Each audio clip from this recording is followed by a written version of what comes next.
This show will begin briefly. I thank everybody for tuning in. Welcome back to another episode of Smitty's Corner, aka Lighthouse _301. Let's go ahead and get to it.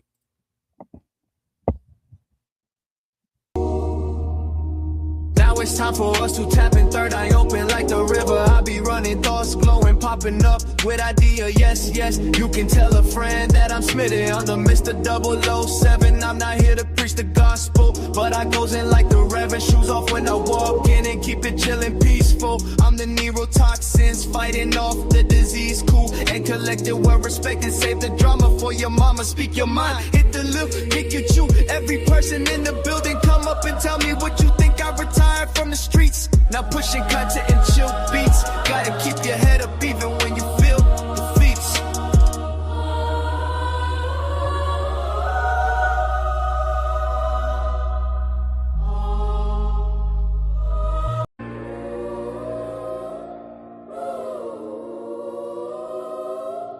Welcome to the lighthouse. Storm all around. I'm standing right now, sand from the cloud. They talking mighty now, but I'm just fighting for my blood. Let my life vow, yeah. Sent from the heavens, king on sevens, trials on trials, still count blessings. Waiting on the revelating, heart being heavy. I stay patient, I am beyond the angels. I am man, I bleed. Untangled, sword on my back, axe on the strap. Walk with the weight of the world in my lap. Touching my kid, we doubling back. Play with my palm, but I'm ready for that. Ready for that. Lone Star County gives us greatness. Stand tall. County on the way. I just want my eggs. You can keep your brand. Build this from the ground. For my whole family. PG is greatness. The envy ain't faking. If I said I'm the one, no, I wasn't mistaken. Lone Star kind of kings, yeah, we blazing. Welcome to the lighthouse. This foundation. Still waiting on revelation. Tit in the rotation. Hurt on my chest, but I'm chasing. Turn my scars into statements. I don't need your stage or cameras. I need these papers, landing hammers. Still on my spine, still in my hands. Guarding my bloodline. Holding this land, they can test, they can try, they can hate me. I've been forged in fire, that's what make me. PG rays, don't star in my veins. DMV on the map, shading lines. Lone Star County, king, that's greatness. Stand tall. County on the way. I just want my eggs. You can keep your Grammys. Build this from the gravel. For my whole family. PG is greatness, the envy ain't faking. If I said I'm the one, no, I wasn't mistaken. Lone Star kind of kings, yeah, we blazing. Welcome to the lighthouse. This foundation.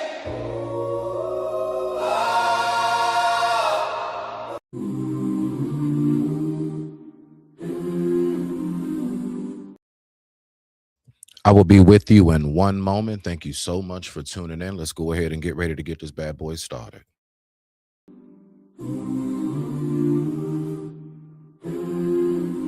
Behold the pale white horse and in the dark night rider.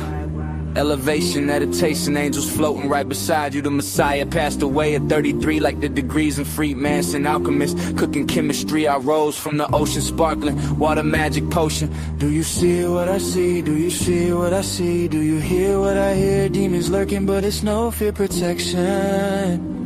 Vision clear, the birth of the baby with powers in his tears. And if you vultures really want me, then I'm still right here.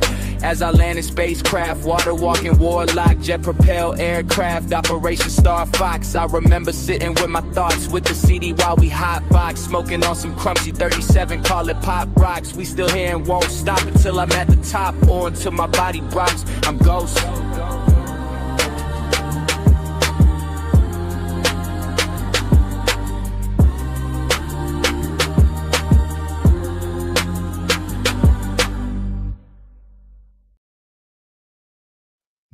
Let's go ahead and get this bad boy going. Let's get it kicked off. Let me get my mic turned up. Hold on 1 second. Mic check 1 2. Let me go ahead, get these headphones turned up. Get the headphones turned up. Okay, now. Much respect to the family, respect, and I appreciate everybody for tuning in to another episode of Smitty's Corner, aka Lighthouse _301. What you all need to do at this very moment is give yourself a big round of applause.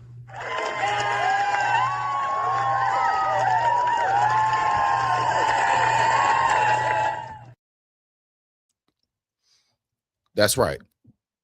Because you're here. You can be anywhere else in the world, but you chose to go ahead and rock out with your boy for a bit. So I want to talk about something, right? Y'all know me. Like, people like to complain about things. And I've noticed that. We have this huge fascination with wanting to just simply complain about some shit.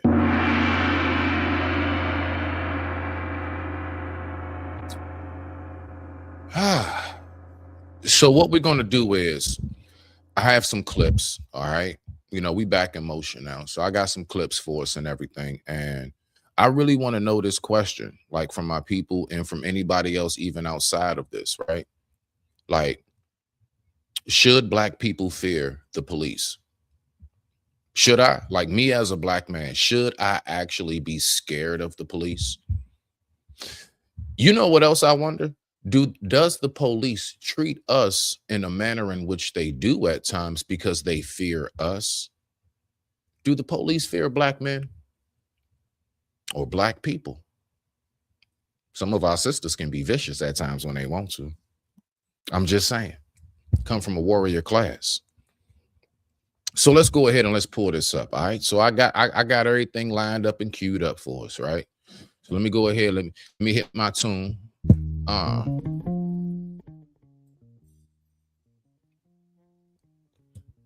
There we go.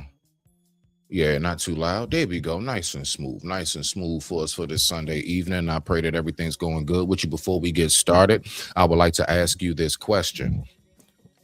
How's your day? How's your headspace? And how has this day been treating you? Like, really, just in case nobody else asked you, right? So let's go ahead and get to it. Let's look at, how do we see, when it comes to police brutality, our visions on it, the whole nine. If you're somebody on the outside of the Black community, what is your view on how this operates? All thoughts are welcomed, just so long as they're respectful. Let's go ahead and kick it off.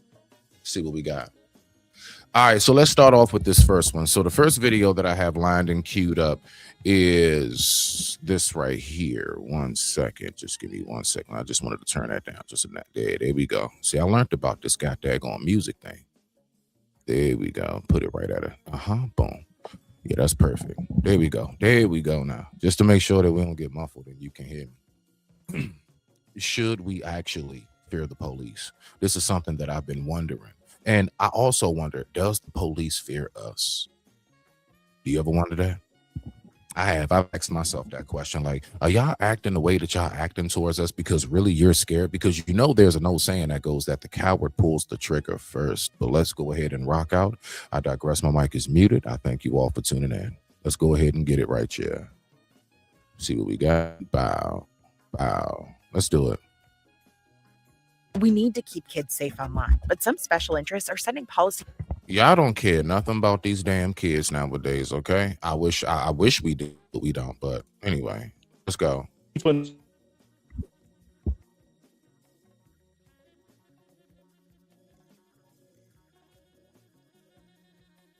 You say you fear retaliation not from a criminal, but from the police.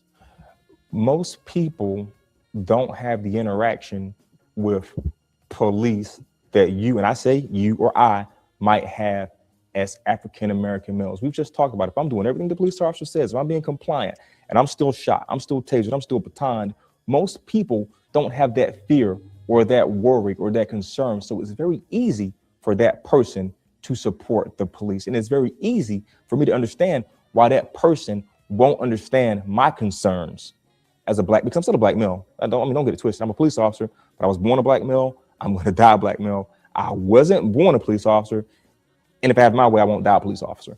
So yeah, I mean, it's a real concern. And again, when I drive, I've got friends and family that don't drive at night. We're having a conversation. I've got family in North Carolina, South Carolina, Georgia. They don't drive at night. Why? They're not worried about thugs.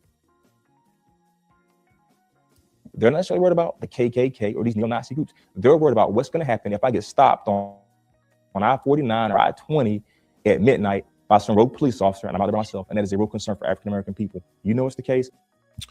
All right, but wait a minute though, because see, this is my thing. Why is that a concern? Why? What's the reason that's a concern? Somebody tell me. Can you tell me what's the reason that's a concern? Is it possible that just maybe, that's all because a lot of us have been pumped fear into our minds, whether it's from the news itself, because the news does that, or whether it's from actual people who, let's see, it's from people that just actually don't know how to conduct themselves when in the line of fire when it comes to being around police. Yo, you know, the one thing that I always, and you know something that's crazy, I didn't learn this from my parents, right? So like how to conduct myself around police, I learned that from older street cats. I learned that from the OG hustlers. I mean, real life, like they do that. They hustle, right? I learned that from them. I'm riding in the car with them as the young blood at the time. They'll take me on a run with them here and there. And I'm talking about, yeah, I'm like 16, 17 years old. I'm still a minor. They grown as shit with families and a house and everything. They taking me on runs with them. I remember those days. I come from that, right? And I remember like we'll get pulled over. It's just little shit. They just get you hip on how to move. I remember when I was coming up back in my days, man, like we wouldn't even be doing all of that extra big wild geeking and pressing and why are you pulling me over? That's the last thing we about to do. First of all, we know we dirty. God damn. If anything, we think that they know we dirty. You know what I'm saying? So like, all right, bet. We get pulled over. And the first thing I do is one of these. I hit one of these, right? I try to turn around and look. Man, he kind of punched my leg. He kind of punched like down lower, like towards my thigh. So it ain't up, so you don't see. So he kind of punched my leg and he was looking in the rear view. He said, bah. I said, ah, goddamn. He said, nigga, don't you look back. Don't turn around. Don't turn around. Hey, put that shit down. Put that shit down. Sit still, bro. When they come up to, as the officer's walking up to the car, you know what he's saying to me? Don't say shit. Don't say nothing. I got this. Just let me handle it. Now, it's been some times where, you know, yeah, I mean, we still got pulled out the car and somebody went to jail. That has happened. But the fact is that we didn't like escalate things, right? So let's go ahead and let's keep on listening because that's the factor that I believe a lot of us just don't even seem to get nowadays. But let's rock out. I know it's the case. And so to say that people don't fear the police, I mean, I see people telling kids all them, hey, there's a police officer. I'm gonna tell you, he's gonna take you to jail. That's not right. But that's a historic fear that we have of police. So basically what you're saying is these black people are living in a state of terrorism. I would say yes. I mean, they fear that no matter what they do, they can potentially be victimized by a police officer that's Now, this is the thing that baffles me about my people, right? So let me just go ahead and put it to you like this. All right, so the thing that really kills me is that we will continuously, decade after decade, okay? Decade after decade, we will complain about how the police treat us. Then why don't we get more of our own into the police force? We don't like how the police treat us. Why don't we train our children to go ahead and go into law enforcement so that they can go ahead and make it better? If we want policing to be better, we need to get our own people in there. So that way we don't have to say these racist ass white cops and so on and so forth. You know, one thing I've noticed, have y'all not noticed how there's a huge, like it was just a spring jump of all of these like Spanish cops? You know why?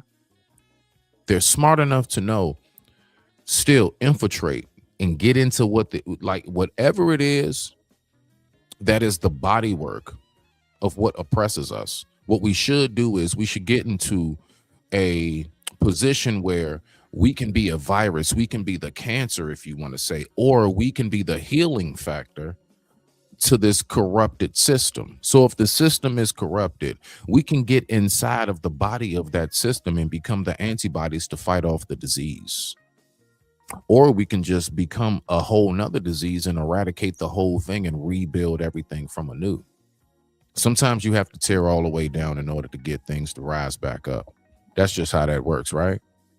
Let's go ahead and see what we got. Much respect to the family. Taking rogue action, or that's not protecting and serving them. If you want to see the full interview with Captain Vance Keys. All right. So that's that video right there. All right. So now we're going to go back. So I got this other video queued up. Let's go ahead and get to it. Bow. Now, let's listen to what this sister says in regards to, are black people actually afraid? I mean, are cops? Do you know how much your transfer credits could? Are cops actually afraid of black people? Let's see what we got. Are cops afraid of black people? Say race.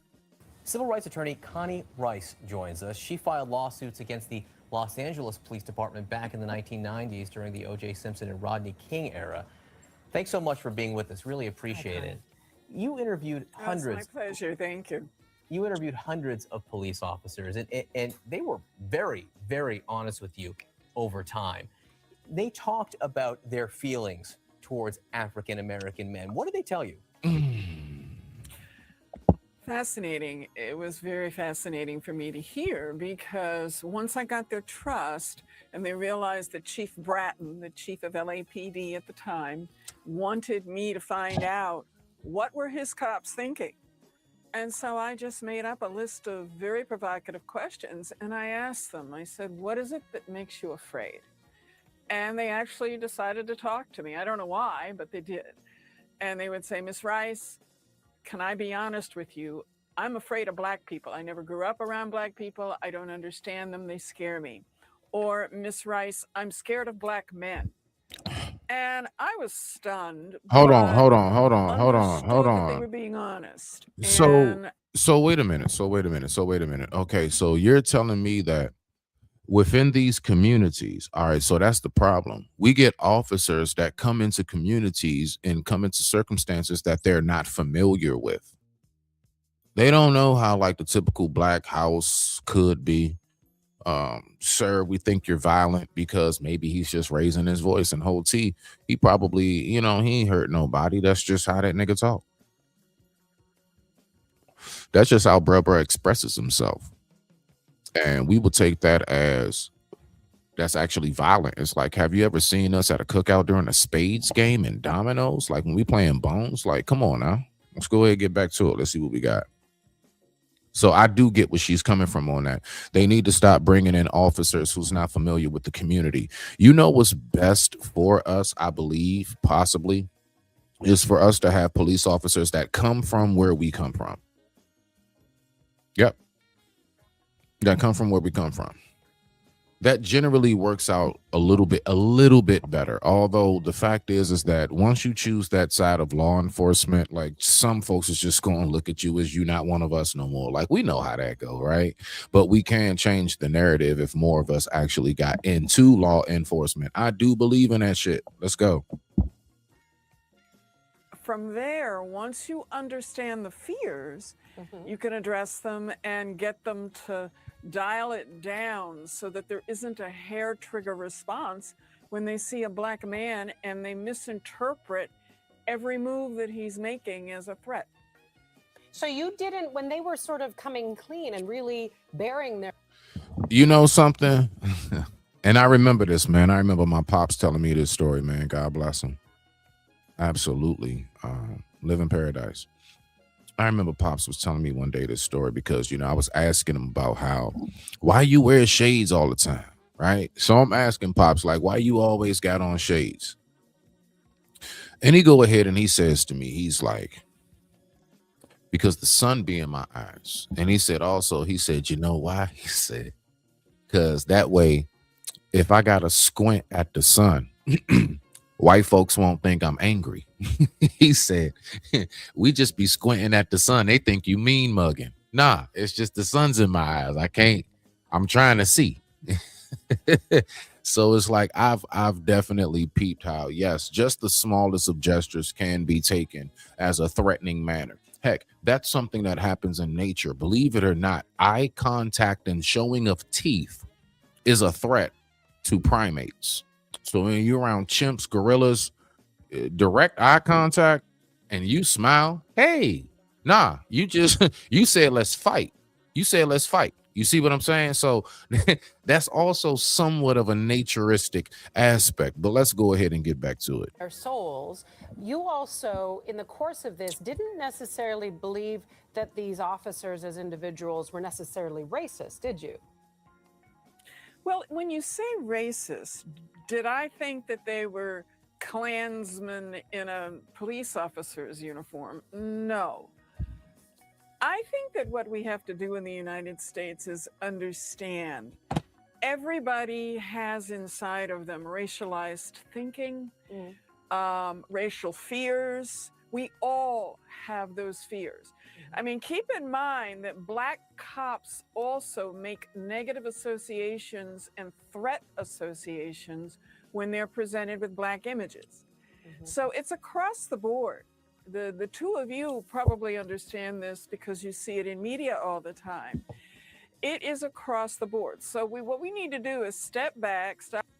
Now, this is the question that I would ask. I would still propose this question because I'm curious about these things. What exactly are we doing? Is there something that we're doing to have them look at us in such a manner? Like what exactly do we do to come off threatening? Should we learn how to tone it down? Should we learn how to like not be as aggressive? Is that something we should, or should they just learn us? And if you're going to deal with us, then you just need to know that I got this attitude bit. You know what I'm saying? Like, is that what it is? Like, how should we look at this and go about it? You smell me now? Because they're trying to, because sis is saying the police treat us the way that they do because they're scared of us. And I was raised on the concept of the coward does pull the trigger first. Whoever's scared is going to shoot first because they don't want to die. So what is this? Let's go ahead and keep on listening. Then we're going to get to this next aspect of should Black people be afraid of the police? Like, should we actually be like fear this? Let's go. Stop the finger pointing and say, look, we've all got this stuff inside of us because it's been drummed into us. Now, how do we neutralize it? How do we get beyond it? How do we make sure that it doesn't cause us to pull a trigger or beat somebody up? Simple. Once again, shout out to my pops. It's crazy how everything he told me is just like it's all flooding in. You know what he told me? My father always told me, he said, you know how you disarm the police? And I'll never forget the little joke I cracked in the car. I said, what, take their gun? He's like, no, you'll just get shot even worse. And you'll get more charges. So hopefully you don't live through the being shot because now you got to be in prison with bullets in you. He said, no, what you do is you obey the law. Believe it or not, in this day and age, maybe once upon a time when our rights were being violated, okay. But he said, you obey the law. If you obey the law, 9 times out of 10, you should be okay. And if they do violate you, guess what?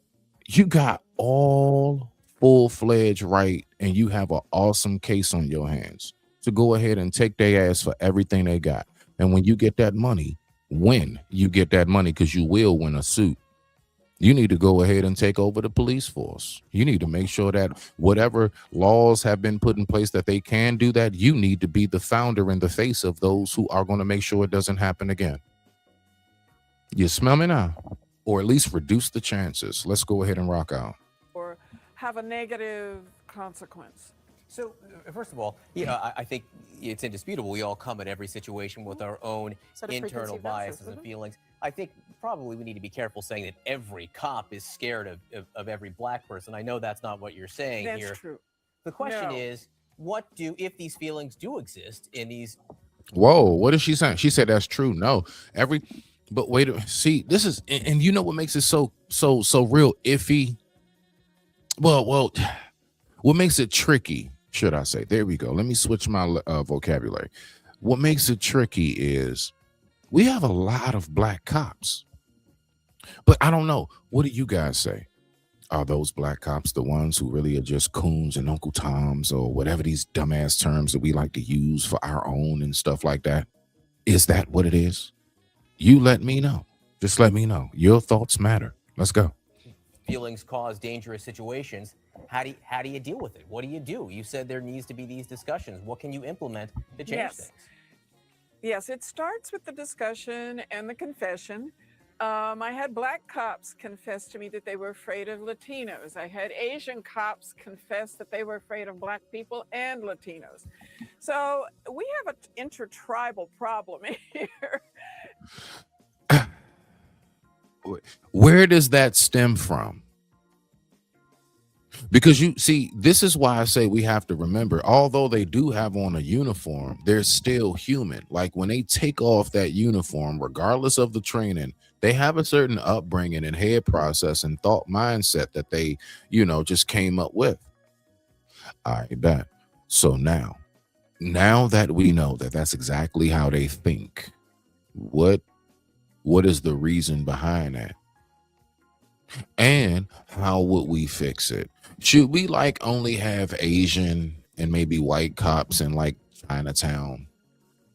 When you go to the hood, should it only be black cops? Like if you want to work in certain places of Chicago, DC, Cali, Atlanta, Florida, you name it, you gotta go ahead and have a certain qualification, which is your skin tone, and they need to look up your background of how much of the hood do you know about.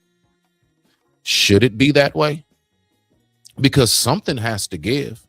I'm just throwing some thoughts out into the atmosphere, maybe something to hit in the ether within your mind. Let's go ahead and rock out. And I think that what we need to do is simply acknowledge that reality.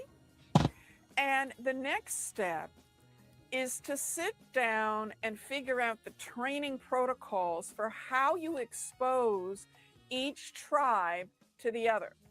And you get them to tamp down the fears because there's a constant exposure. And you want to know something? Once these white cops that I was dealing with, I would take them into Watts. I would introduce them to Mrs. Day and Mrs. Tolliver, and I would get them around the older black guys who had been members of gangs. And we started having breakfast together and lunch together. And pretty soon they were on a first name basis, and they felt like they knew one another. Once they felt like they knew one another, guess what? The confrontations dialed way, way, way down. That's one of the ideas behind community policing. Yeah. Exactly. Well, maybe if you'll allow us, Connie, it would be great if we could have you come back and talk with us about. So, okay.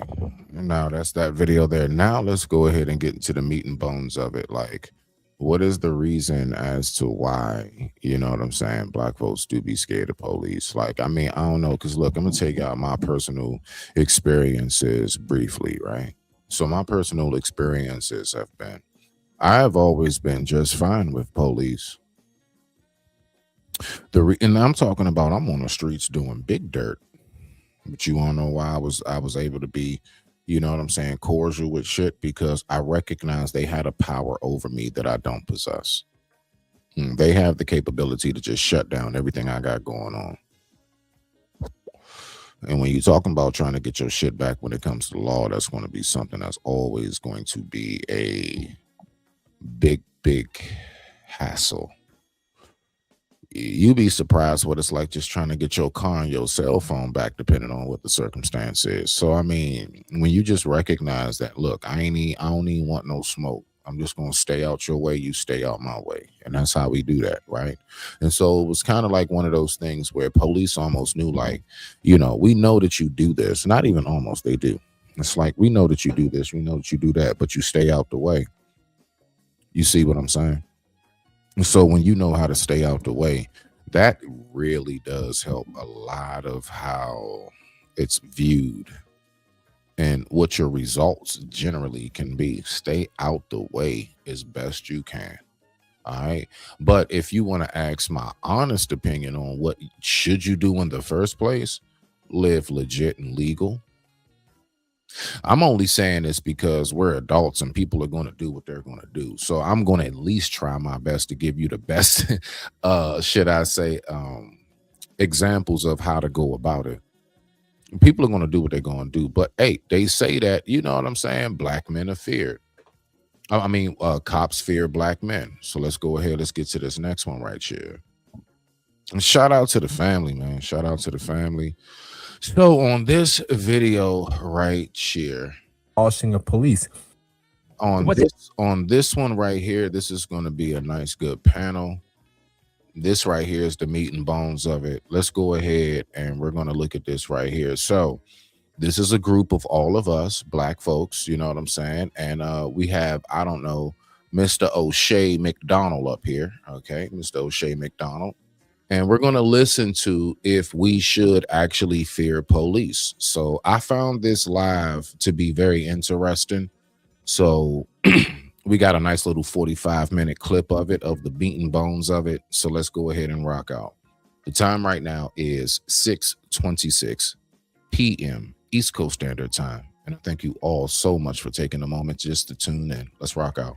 What's happening in our world right now, the current feeling in the world right now, specifically in the area of police brutality and minorities, specifically black and brown people.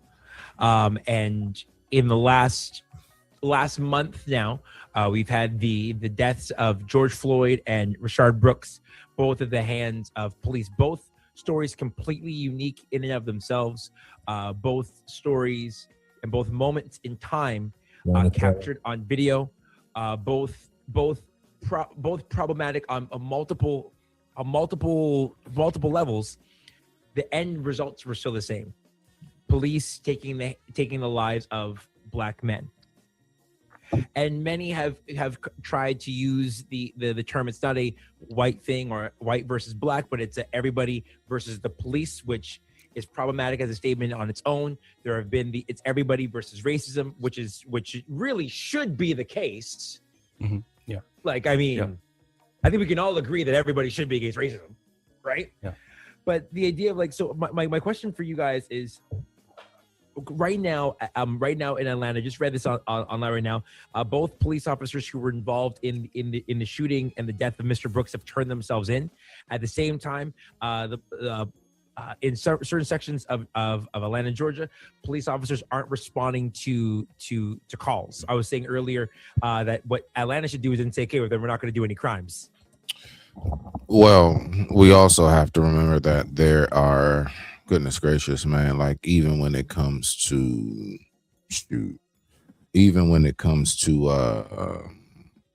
the dispatch, man, do y'all hear how the dispatch, you got dispatch that like literally have caused people to lose their lives on some real Let's go ahead and keep on rocking out. With that being said, I digress. My mic is muted. The time right now is 6:28 p.m. East Coast Standard Time on this beautiful Sunday. And kind of be like, if you're not gonna call them, we're just gonna behave for 24 hours, right? Kind of like, we don't need you. But like that's, and right now there's been contention between black people, brown people, and police for as long as I've been alive, and longer than that. In light of this now, this is what I want to know. This ain't, don't get it twisted. It really is just a question I want to know from you guys. So when we say F the police, right? Remember that? Back in the day, NWA, fight the power. What was the power? The power was the government. Of course, that's what we're talking about. When we were doing all of this, do you think they said, okay, since that's how y'all want to roll?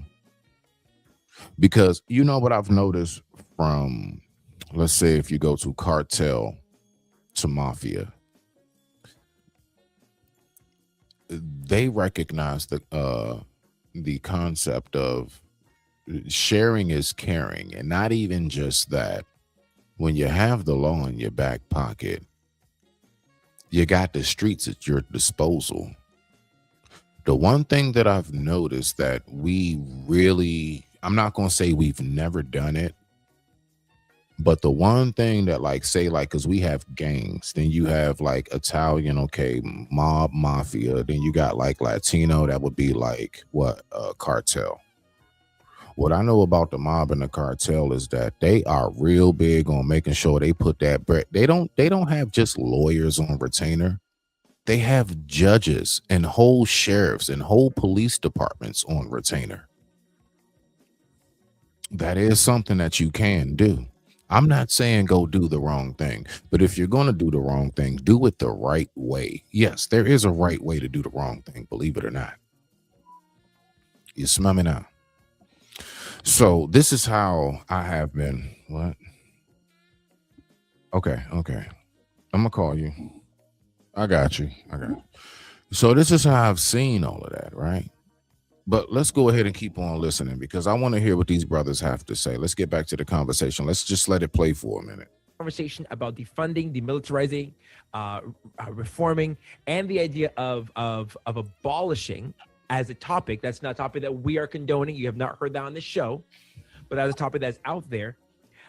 How do we start bringing improvements between people of color, people who have been marginalized by the police and police? And let me say this to you before I turn over the question to Tim.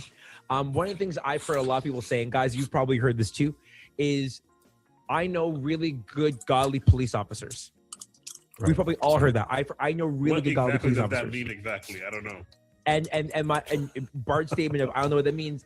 Today I rewatched the death of the murder of George Floyd. I was on Twitter and I watched as a police officer. I wasn't paying attention to the police officer, Officer Chauvin on Mr. Floyd's neck. I was paying attention to the police officer who was standing and blocking him from the crowd. And I was thinking to myself, what's more important, loyalty to your uniform or doing the right thing? What's more important? Standing up for what's right and saying, dude, you've done too much, knowing that you're going to lose friends, you're going to But see, that's what I'm talking about. The optics in which how we look at things. When you're talking about people who are disconnected from you and everything about you, you really expect for them to have that same type of headspace. You know what it's like? It's like the step parent that goes too far beating the stepchild. Like, say, like they had permission to give a spanking. There have been a lot of reports, an abundance of reports about these step parents that will go too far. Right? All right, bet. So it's the same thing with the police. When you're not the actual parent, you will have a different type of, you don't know, an off switch sometimes, as opposed to that actual parent. People who are disconnected from who it is that you are, they don't have no off switch on how they treat you, is my point. I just want us to focus on that part. Let's go ahead and push play. The time right now is 6:33 p.m. East Coast Standard Time on this beautiful Sunday at 54 degrees. Let's go. You might lose your job because people don't respect you, or covering it up and being a part of this contingent who are then going to say, we're going to go on strike for this, we're going to get angry because of this, and then have this idea of this blue live sort of thing.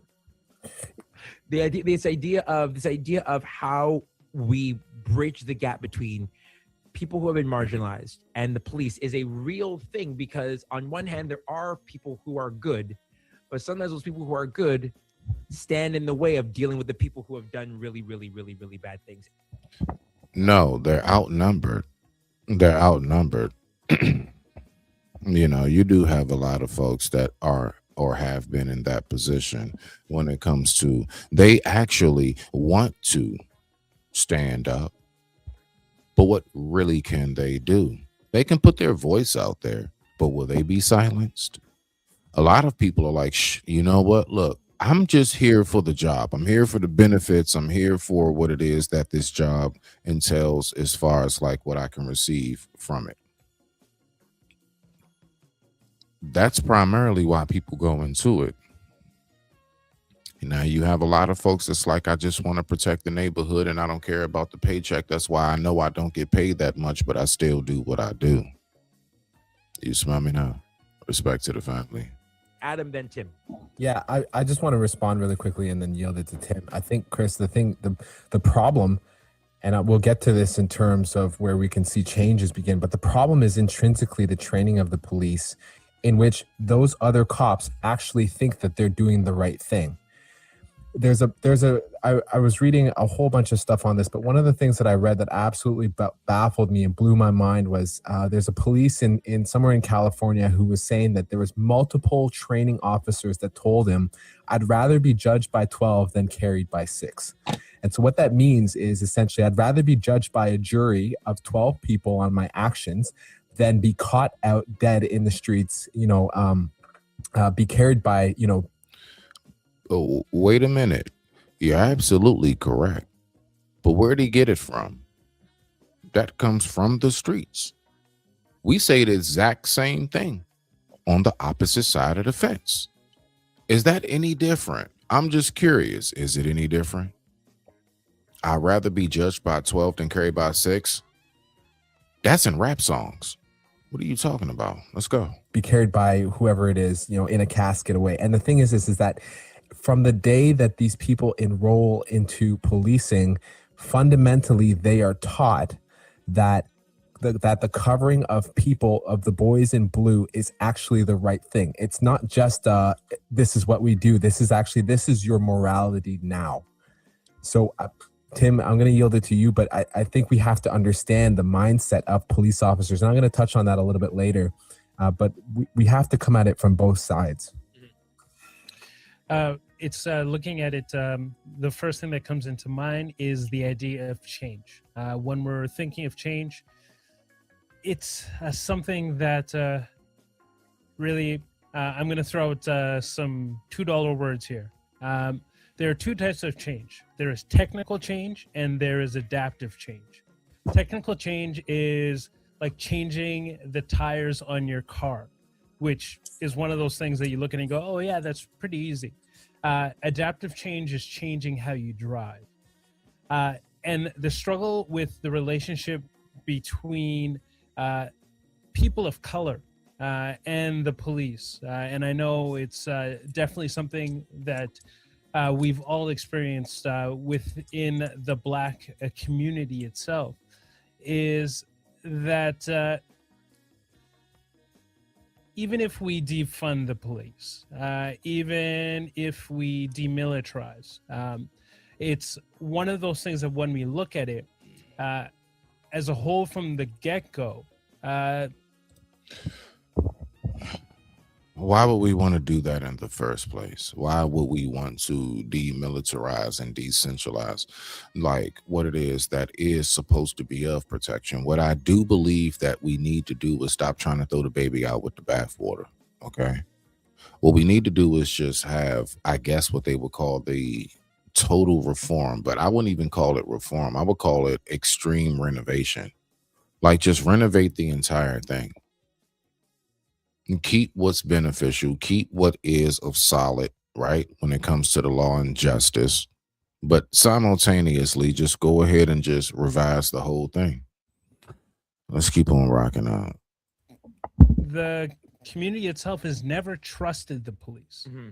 And that's so it's one of those things that if there is to be any change, there needs to be the adaptive change, which is the harder change. Of working to be able to build that trust between communities of color, particularly in this situation, Black people and the police, to be able to look and interact with someone that is a carrier or is enforcing the law and trusting that they themselves are working for the betterment of society in which I am an equal and an important member of. Right. Okay. So we got that part. All right, cool beans. All right, so when you're talking about go ahead and just be an equal part of society, being an equal part of society has nothing to do with how we interact with officers when when we come across them. When we have traffic stops, when we have whatever kind of stop, and you have to engage with the police, the main factor is that most of us just don't know what to do. And that's the part that's like the most dimming,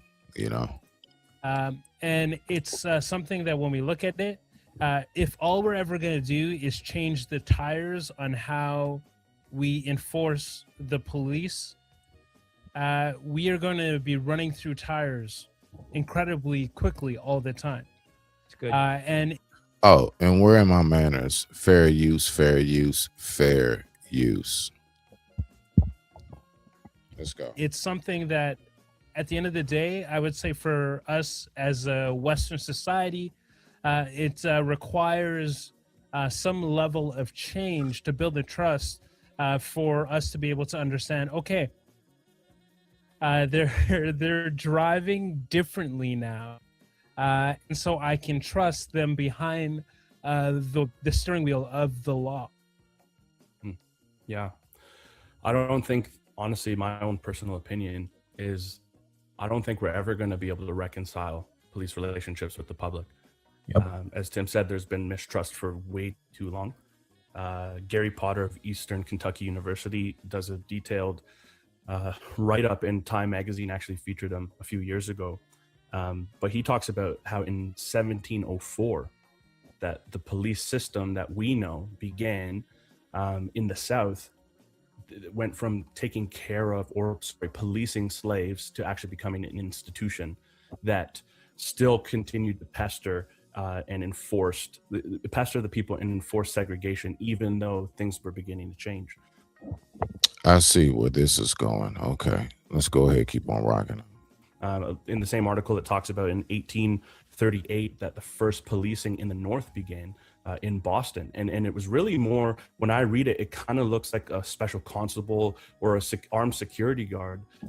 Yes, just like how gangs, we all know that although it has nothing to do with that now, but like gangs, even the Black Panthers started off as like, for the most part, like the law for us. Like we will police ourselves. I don't know how many of us still agree with that. I don't know how many of us still agree that we should police ourselves. I am for it. I don't know how you look at it though, but let's go ahead and keep on rocking out. To protect the merchants from being robbed, just to enforce some of the things that they needed to there. But we understand that just when you look at those numbers, that's hundreds of years now, even more than that, where there are just issue after issue after issue after issue and so much distrust. When I think about my own personal experience, when I look at an officer, I have to remind myself consciously that they are there for me. And even if they're not, I have to convince myself that that is the actual fact. I think as long as they look the way that they look, they're armed to the teeth. All right. They're not there for you. No. I don't care how much it says on the side of that car, to protect and serve. They're not there for you. They're there for the law. You are not the law. The law is the law. You're an individual operating under it. That's why they're there. And no matter who you are, at least it should be. But unfortunately, in a lot of places, it's not. It should be just the law is the law, and there's no discrimination involved. Let's go ahead, keep on going. In Canada, at least, because we don't have the ability to carry. So they're overarmed. They're intimidating. They flex. They let you know that they are there. They let you know that they are present.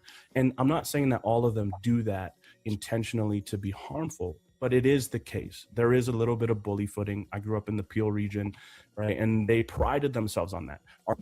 And that's because those are the individuals that we all know from the streets that possibly was always bullied and they always went through some shit growing up. And now they're finally in a position where they can be the overseers of quote unquote rabbit ears, the power. Let's keep on rocking out. Our uniforms don't match what else is going on. We're willing to take that fine. We are going to stand and do what we ought to do to make you stay in line. And just that idea of policing. We know people like that. We have parents like that. We have family members like that. We have employers like that who are always just constantly watching you do what you're going to do, waiting for you to mess up, even antagonizing you to mess up. And I just don't know if we're ever going to be able to bridge that gap. I think it's not my opinion. I don't really want to vote this, but getting rid of the system to build a new one might be the only way that we actually ever get to where we want to be. Calvin. Yeah. So, oh no, go Reem. You got something to say there, Reem? You know what? Go ahead. Or was Go ahead, Andrew? go ahead. Someone go ahead and say something. I don't know. I don't know if you can really get rid of the system. The only reason I say that, and you know, in a perfect world, I think you could get rid of the system and start all over. But Right. when you say you're going to get rid of the system, what are you going to replace it with? And who's going to be in charge of replacing that system? I have. Whoa. That was a good question. What are you going to replace it with?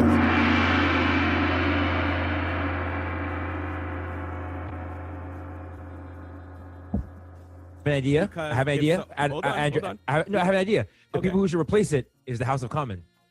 I think the 10 of us. Can we get a little back? Andrew Fantastic job. Jones for police chief. Commissioner Can I be in charge of Jones. the weaponry? I think Hot take's gonna get In the the world comments, burned comments down. below, if you think the House of Commons should take over, I'll need that stress. Or whatever the case, which will end up being worse than Would it, the though? police being there. The military, Would it? I don't know. military I and the think National Guard. I think Way if worse. you It'll be take way away worse. the weapons from the police, right? You take the weapons that they don't need away. You take away the militarization of it. How many situations happen in the city of Toronto where the military would ever need to be called? Truthfully, in the neighborhoods that they feel like they need to be strapped up. But what I'm saying is, if you totally dismantle the police until Right. you build back up, something is going to have to take its place. Yeah, but Andrew, no change in society is overnight like that. Like we're not. This isn't a proposition of tomorrow the police are done. Hand in your badge and your gun. You're going to jail, right? Like, Right. No, it's- and that's not that's not what I'm saying either. I'm just saying like if we really want to see what people are crying for and looking at a system for 200-300 years that has consistently been broken and failed, how many more years do you continue to make incremental changes the opposite way of where society wants it to go? With who we have in charge right now, people we have in place to dismantle it and then bring it back to new, do you think that can actually take place? We would No, it'll look need the to- same. Yes, we can do that within our lifetime. No, see, the thing is that people keep thinking that whatever changes we're going to make is supposed to come to full fruition within the days in which we are alive. No. What you need to recognize is most of the things that we would go ahead and get going, it would have to actually have to be something that's going to be long after you're here. You're not going to see that change. So can it happen? Yes. Will you be alive to see it? No. And a lot of people think that because I wasn't here around, I was in my 30s. Shoot, I started doing this liberation for my people when I was in my 20s. Now here it is, I'm in my 80s and I still you don't realize that, you have to recognize you got the ball rolling. That don't mean that everything's going to come to fruition while you're still here. Let's go. Destroy As far as the everything. U.S. goes, there's no way possible. Maybe here no, in Canada. Exactly. We would have It'll to look the destroy same. everything and start back from the beginning of government. We would have to destroy all of government to then get the right people in place to build everything back Right. up. I mean, Yeah, I agree with you. I hear what you're saying, but again, I think it starts with government. The United States government over the last 20, 30 years, since 1997, sent $7 billion worth of military equipment to police forces around the United States. And that started under Clinton. So maybe we need to stop that program first and foremost. That's right. Because there's no need, like I've said before, there's no need for police forces to have tanks and stuff like that. Now, like I've said, I agree that police should have the necessary defense. You know, they should have the latest technology to defend themselves, but they don't need offense, military style. They don't need machine guns. They don't need that stuff to be able to, in the interest of public safety, keep everything safe. I think that's where it starts. But I agree with you, Jonesy, because eventually it'll just end up being the same, regardless of what you replace it with. Stefan, though, the problem and what you're saying there, and I hear what you're saying, but the issue is that's the exact argument that the police use, right? They're saying we want change, we want this in our society, but the thing is we also need the proper things we need the proper equipment to protect ourselves, to defend ourselves, and it's this exact rhetoric that perpetuates the system that needs to be torn down. And so this is the thing, is that like we're all saying. I think all saying the same thing. No, we're not all saying the same thing. I'm with Cal in terms of abolishing. I'm not actually on the same side. I'm not on any of these things in terms of, I think defunding is actually is progress toward abolishing of police. But the reality is that like there's legitimate plans in place in terms of what a society could look like with a police-less society. And Absolutely, there is a view, and that view is things will be extremely chaotic. Like we already saw how stuff was going on during just COVID alone. Like, so we need to just go ahead and, I mean, you know, a police-less society. What do you think is going to happen? It's just going to form itself back in the it's just going to reconstruct itself back into the form of neighborhood watch. Neighborhood watch is then going to extend itself to a whole militia. And then from there, all it is that we got police all over again. So, I mean, you can't, because people are always going to do things of mischief. So we got to recognize that. Let's keep going. Essentially, like this is put forth by Angela Davis. She's she's a legendary activist and thinker, and I'm sure you guys all know who she is. But anyway, Angela Davis she's big on policing as well as the prison system. And she's like, man, if we keep pushing for strategies, strategies that aim to punish and that aim to suppress people, then we never actually get to where we're going. And we actually have to fundamentally start to think about this differently. And that's the problem, is that the people who are actually controlling the rhetoric of this, you hear Donald Trump get up there, and I want to use him as an example because he's like law and order. Those are Nixon's words, where Nixon is talking about the war on drugs and escalating violence in the streets, stop and frisk, and all these different. All right. So even though, what we got to recognize is that law and order is something that we all want. Like, for example, everybody in their own home, just in your house alone, you have something called law and order. But we can't take and conflate where somebody used the term law and order and used it in a corrupt type fashion, as in now law and order is something that we should divert from. We should not divert from that. We should still have law and order. And no matter what you do, no matter how chaotic it gets, I promise you, somebody at some point, even if it's on some Mad Max type time, is going to present a form of law and order. Let's keep on going. Different things. All of these things are pushing us toward the society that we don't want. I'm with you, Cal. But that's what I'm saying. When it comes to abolishing, you can't abolish unless you start straight from the very top. 100%. If you don't, but we're talking at a police level, and I'm saying we can't just do it at a police level. We can't just defund and abolish the police level. We have to abolish the whole government and start back from the bottom and build up. I'm not so sure about that. I think that there are ways to do it. What? I agree with Jonesy. Here's the thing. I agree with both of you guys. I definitely agree that it has to be abolished. If you look at the system, there's nothing that we're going to be able to do to correct it. Again, you said from 1704, I believe, the time that you said. That's a lot of time. So to correct all that's been going on for that many years, that's not going to, doesn't matter what we do, we're never going to be able to correct. It's never going to be able to correct itself. But on the flip side, to correct it, you're going to have to abolish the entire system, in my humble opinion, because right, you got to understand, like, if you look at, even we're talking about Mark Saunders the other day, Who hired him? The mayor hires him. Who hires the mayor? Like the whole system. And he's subject to the police service board. And he's subject to the police service board. So you literally have to tear down the whole thing in order to bring about that change. Does change need to happen? Absolutely. But is change the only way that change is going to happen? Probably going to come. Yeah, but see, the thing about it is, how do we as Black people see that universal change? How do we actually view the change? That's what I want to know. How do we see it? What does it look like? And do the majority of us say yay or nay? Let's go ahead and keep rocking out. From abolishing, like real change, it's probably the case, but then we got to abolish the entire system. Now we're talking a whole. No, okay. All right, I'm gonna. I know, Adam. You got. I know, Adam. You got to take. I know you do. Come on, I can. I've allowed you guys. I've allowed you guys. You've been very benevolent, moderator. I have been benevolent. Host. We're sorry. Yes, sorry. We're sorry. We're sorry. Before we transition into, so you guys have already started talking a little bit about how the change has begun. I'm going to turn it over to Jason, and then we'll continue on the conversation. But I need to break up the trifecta of a couple of you guys. My man, Steeler City, Jason, fun guy. Take it away.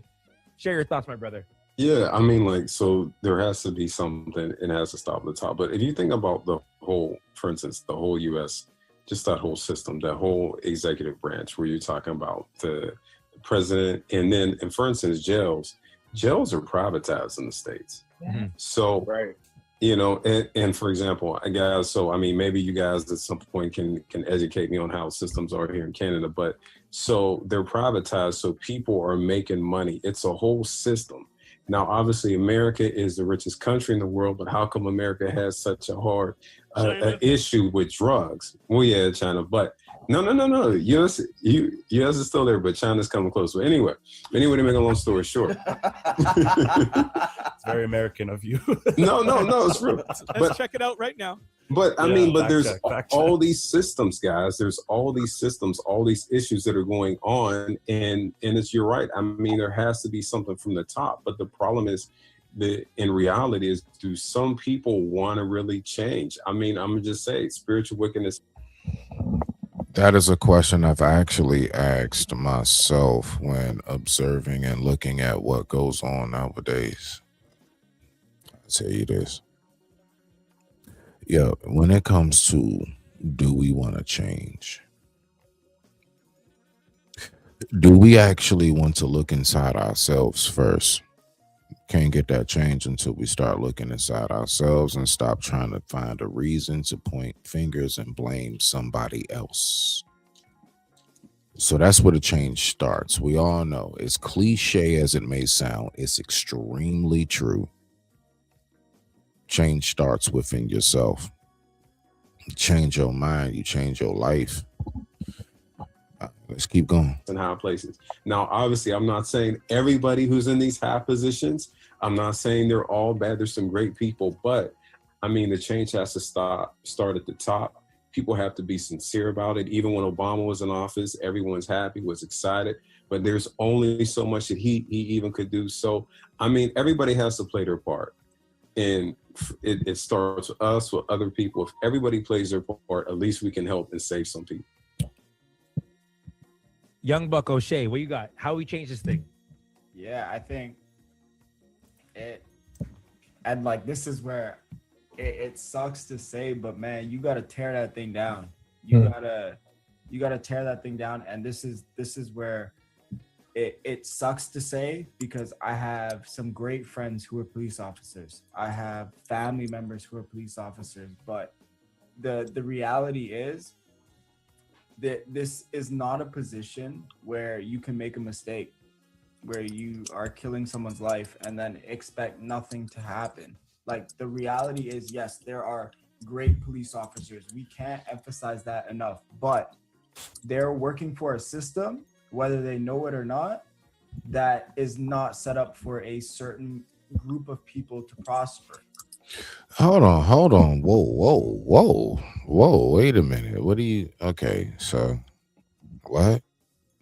All right, so it's not for a certain group of people to prosper, as in us. Okay, all right. So message received, message received. All right. My whole my whole thing is that again, like if you're actually not somebody who has truly been through what other people have been through, how do you then turn around and speak in that manner? Just that manner alone. If you haven't been through it, how does that work? Let's go ahead, keep on watching. And the reality is, if they, man, this is gonna sound bad, but they gotta get their heads out of their butts and realize that that's a reality that they're working for. And it sucks. Yeah, you might lose your job. Yeah, you might have to take a seat, but for the greater good, prove to me that you deserve that job is basically where this change happens. You gotta strip everything down, and you gotta, and it's not, The requirements need to go up. It's not about prove to me you qualify for that job, because most people get that job and all you need is a high school diploma and a certain credit score, if I'm not mistaken. That's about it. gonna happen overnight. It's not gonna happen in a year, but you gotta start at the high places. You gotta start, okay, cool, let's take this person out, because when the high officer in the RCMP comes out and says, no, there's no systematic racism in our establishment, that shows me that you are blind to that. You don't deserve that position, because you're not objectively looking at your own system, your own group of brothers, your own gang, and saying, man, where are we falling short? That shows me that you're not about change. And Adam, you're gonna like this. In a Brooklyn Nine-Nine episode, okay? Hollywood. There's It's not even a primetime show. there's a part, and there's an episode where Captain Raymond Holt is looking at being the commish, and you look at the other guys and you look at their pitch, and their pitch is, all right, let's just continue to go forward. Let's remain the course. And that's all it's been, even though you have people that are out here shouting, they're screaming for help. They're pleading, they're begging for this reform, for this new structure, and everybody that they place in, everyone that they specifically pluck into those positions is all about maintaining the course, and it's not about challenging their own selves. And this is, I think, the biggest change that can happen is that mentality of first of all, we actually need real accountability for police officers. We need truthful, honest accountability, and we need themselves to be accountable for themselves. Like, there's nothing wrong with you going, man, we're not doing something right. My officers who sign an oath, who plead an oath, are not doing anything right, and challenging them and getting them the help that they need, the help that they honestly deserve, and the teaching, the equipment to properly assess and handle these situations. And that's not being given to them. Reem's next. My bad. My bad. All right. No, it's all good. It's all good.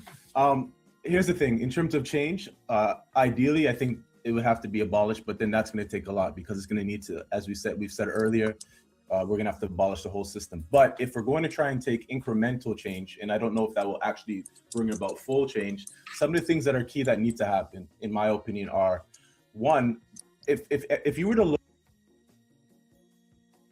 My bad, y'all. I was on mute. So this is my main thing. If we are going to abolish, what's going to be the replacement in the meantime while rebuilding? I never hear anybody speak about what's going to take place during that middle moment. You see, that dash in the middle, from the date in which we abolished this into the date in which we built that. What's going to be that carries us over while we do all of that? What's the middle plan? And that's what I mean by, like, keep skipping steps. That's something we need to stop doing. Let's go ahead and keep on rocking it. Look in terms of who are those that are employed within the policing systems, specifically in the predominant country, the bigger cities. A lot of the individuals that are actually policing in, say, for instance, Toronto, are people that are never even grown up in any type of multicultural context. And so a lot of the times when they're coming to work into cities like Toronto, this is the first time that they're ever being exposed to Black people. They need to start hiring individuals or doing something to hire individuals that are actually from the context at which they are policing.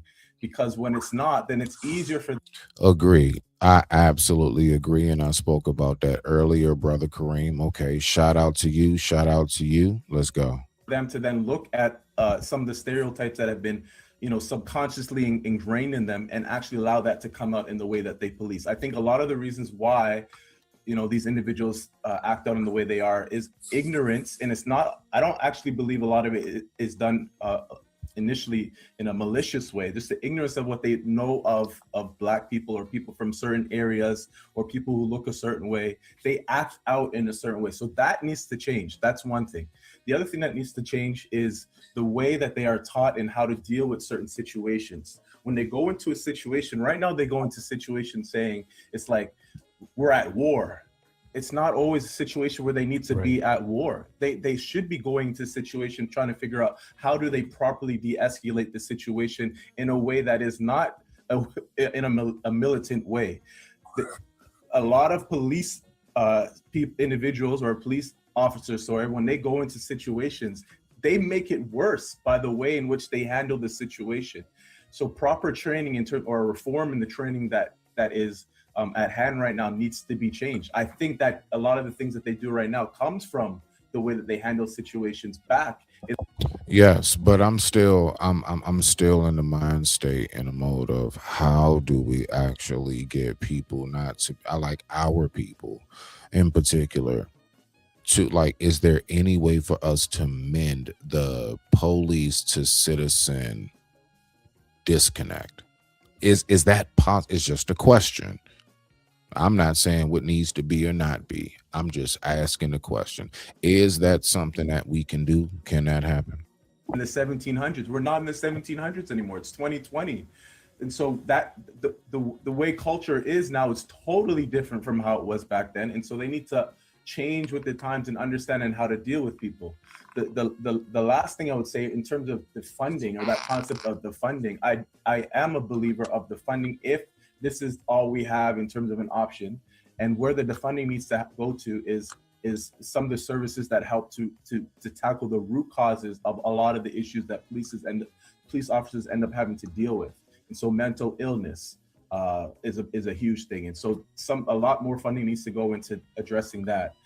Education system and the lack of education, and because individuals have that lack of education, they No, not the education system.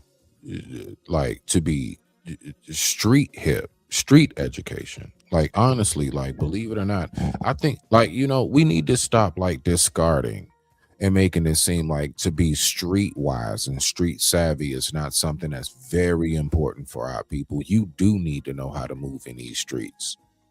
To be streetwise and street savvy is something that is extremely important. All right. It's just as important as education itself. Let's go. Or should I say school education? Let's get it. They just get to a place where it just seems as though they have no options in life. So they have to do certain things. And so ultimately, who comes in to capture them? It's the police. They wouldn't have to do that as much if they got to the root cause of what they are policing. And so education system, mental illness, counseling, and things to help families that are coming from low income situations. If funding went into that, at least it would help to move the needle in a better direction. But I don't think it would totally eradicate all the issues that we have with the police, but those are some incremental changes that we can make that I think would go far. And I would add to light begins to hurt their eyes, and they're constantly being pulled, or at least tempted to go back into the cave. And I think that the way in which we're talking here kind of reminds me in that, in terms of, we right now, we do not consider abolishing the police because in a sense the light hurts our eyes. Like, we've been living in the cave, we've been brought up and bred in the cave for so long that we don't understand a society that does not have fundamentally police as first responders. And the thing is this, is there when you talk about accountability for police officers, there's a myriad of things that are wrong with policing in Canada and America. But one of the fundamental things, we've spoken about here earlier in this thing, that there's no accountability from the top. There is no national code as to how police departments operate. So there's nothing that a police department, if you were to start a county or sever county lines and say, now this is a new district and you have now a police unit that is going to be there. There is nothing from the national level that says that policing should be done this. All you have are the laws that are made, in which you have to interpret those laws. And what I'm saying in this is that when it's left to the police to interpret the laws of society, we see this with scripture. When it's left to man to interpret scripture, everybody gets it a different way, right? Yes, everybody gets it a different way, but what is written is what is written. What is law is what is law. And the number one thing that is said, at least here in America, is that ignorance of the law is not an excuse. Let's keep on rocking out. Kind of sees it a different way and has their own interpretation. And what I'm saying in this is that the morality code of police officers in our day, because of their training, even good cops, even cops who have grown up in the neighborhood, even people who have been, who understand the streets from which they're with, the morality of their training has been so altered and shifted by the interpretation of what law and order means in their society. Man, when you're a police officer, it's just, I do believe it's just like, in the military and everything else. It's just certain things you cannot. It's a whole different mode in which you have to move at that point, right? Let's go ahead, keep rocking out. Yeah. That when they reach the streets, it's an us and them. The fact is that they see mental illness, they see criminals as they use this example of the sheepdog versus the wolves, and they're there to protect the sheep. But the problem is that they don't understand that the people who are criminals are also sheep. And that the goal for them is restoration, not incarceration. The goal for them is reconciliation back into society, not to shun them and to ostracize them. And this is, there's so many things that have to be torn down. But if we're talking about, practical things, right? Practical things that we can do, qualified immunity is a huge issue. Because you don a badge and a gun and you have 1,000 hours of training. Now you suddenly have immunity to the laws that you break when you're supposed to be enforcing those laws. Police officers should be personally liable for the decisions they make in the line of duty. We are all accountable in the roles that we play in society to the Charter of Rights and Freedoms. You know what I mean? To the governing powers that be. We're all accountable. Why are police officers not accountable for that? Just because they're there to enforce the law? Civil asset forfeiture. Police departments make millions of dollars on seizure of property, of personal property. Yep. They can steal your stuff without charging you for a crime, and it makes the police departments very rich. Breaking the power of police unions. Police unions, the police union is not a labor union. Okay, we have to understand this. Unions were formed because there were oppressed workers. There were workers who were. We know all of this stuff. Let's go ahead, fast forward. Let's see what we got. I would say in that regard, we have to look at it a little bit in terms of the UK. Now, not everything they do over there is correct, but at the same time, they don't have guns. They have people to go there and to solve problems, and they rely on CCTV. I know it's a whole other conversation in terms of surveillance to basically say, listen, if you do a crime, we will find you. There's no where you're going to go that we can't find. But in the sense that they now train their police officers different, and I think one stat I read was saying that they are trained in terms 3 times more hours for the same positions, the equivalent positions that are happening inside of the United States. So we have to look at a sense of, okay, how do we get people to now behave differently. I think it has to start with us. We have to behave differently in what we expect from our leadership, and they in turn need to reflect that, or you're going to be voted out. So if you're looking for people to behave different in communities, we need to invest more in that. And I think that's what was the beginning of this conversation, is defunding the police, rebuilding the police.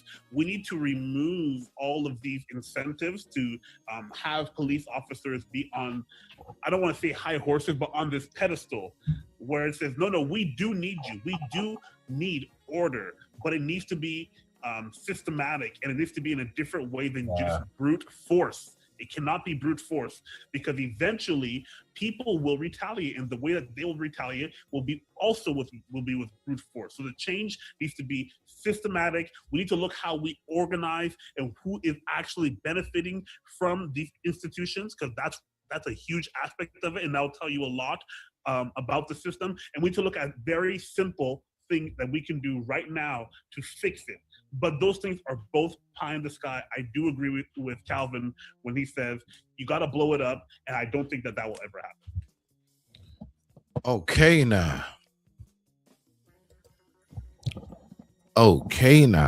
I mean, okay, so what's your thoughts on this? What exactly is your view? How exactly do you see this?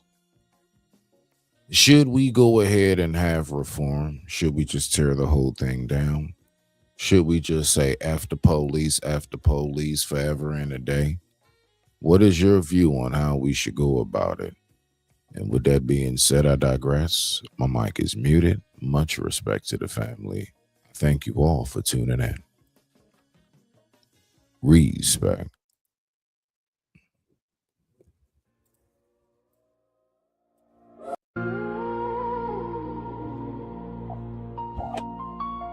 Welcome to the lighthouse. Storm all around. I'm standing right now, sent from the cloud. They talking mine now, but I'm just fighting for my blood and my life. Yeah. Sent from the heaven, king on seven, trials on trials, still count blessings. Wait on the revelating, heart been heavy. I stay patient, I'm beyond the angels. I am mad, I bleed, I'm tangled. Sword on my back, axe on the strap. Go with the weight of the word in my lap. Touching my kin, we doubling back. Pray with my palm, but I'm ready for that.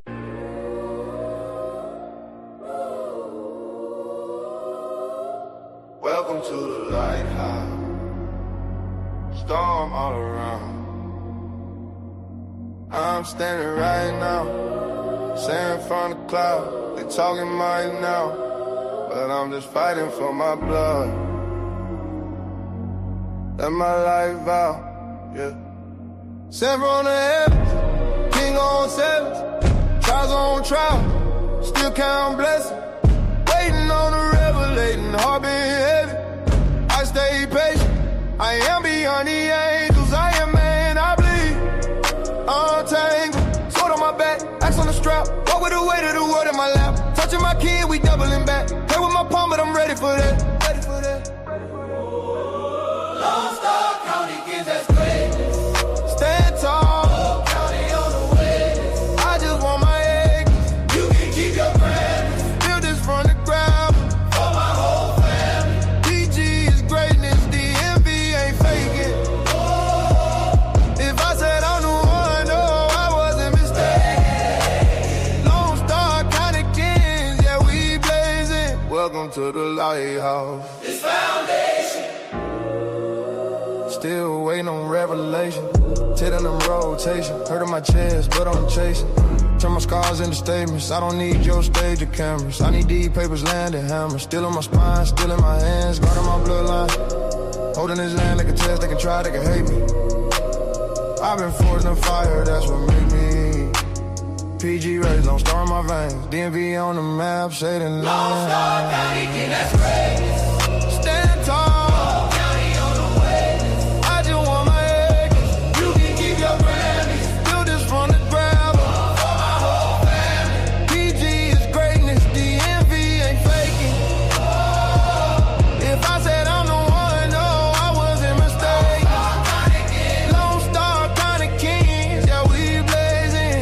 to the lighthouse. This foundation.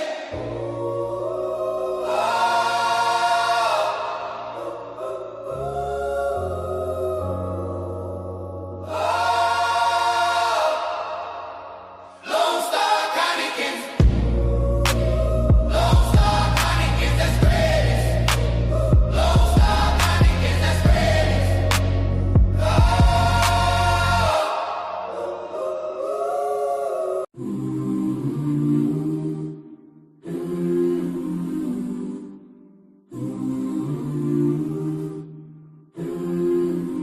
Behold the pale white horsing in the dark night rider. Elevation, meditation, angels floating right beside you. The Messiah passed away at 33 like the degrees in Freemason alchemist. Cooking chemistry, I rose from the ocean sparkling. Water magic potion. Do you see what I see? Do you see what I see? Do you hear what I hear? Demons lurking but it's no fear protection. Vision clear, the birth of the baby with powers in his tears. And if you vultures really want me, then I'm still right here.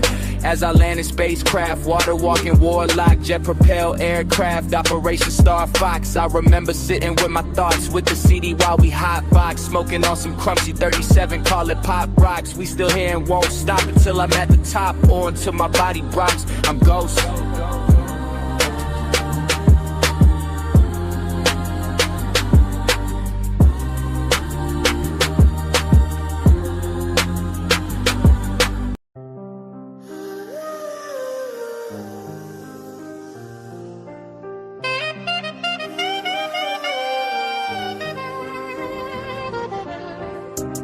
I'm a fallen angel from sky. Up above, I'm that man that think is a thug. I'm your drug and your plug. Wings tucked, I seen pain, seen blessings, seen luck. Ran over by train, that's about 8 trucks. Smitty really gritty, but never I'm no slut to the money and fame. You can keep your chain, we free men over here. And in case you didn't know, my favorite color is here. Yes, I'm here, not fresh to death, no stress, no worries. All burdens, I done buried closed coffin. I'm the beauty of the beast, and a man I found often. I'm the cure to infection. My reflection is broken down in sections. Retired chef outside, still cooking. I be rocking with best. Thank you, good looking. Y'all Bammers be lunching on mothers. If you not from my section, then you cool, but not a brother. Lone Star, the astronaut from above. You looking for a fix? I'm your brand new blood. Shotgun slug, flood of the love spreads. Truck by train, made it out by thread. Should've be dead, but rose from darkness and walking with an oath. I'm not the goat, I'm shepherd. Blending into the world tree, hiding a leaper. Mr. 7, I'm ghost in flesh.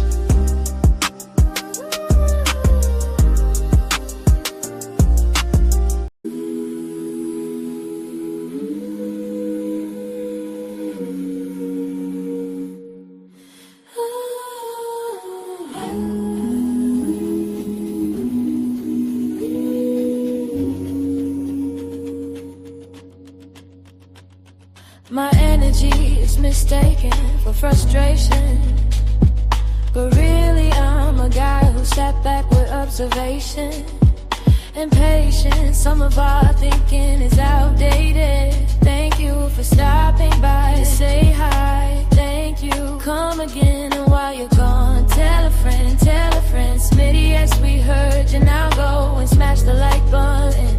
Like a burger information, I recruited at Douglas. My mic is muted, Mr. 7, I'm ghost.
is mistaken for frustration, but really I'm a guy who sat back with observation and patience. Some of our thinking is outdated. Thank you for stopping by to say hi. Thank you, come imagine. And while you gone, tell a friend to tell a friend, Smitty. Yes, we heard you, now go and smash the like button like a burger. Information I recruited, I digress, my mic is muted. Mr. 7, I'm ghost.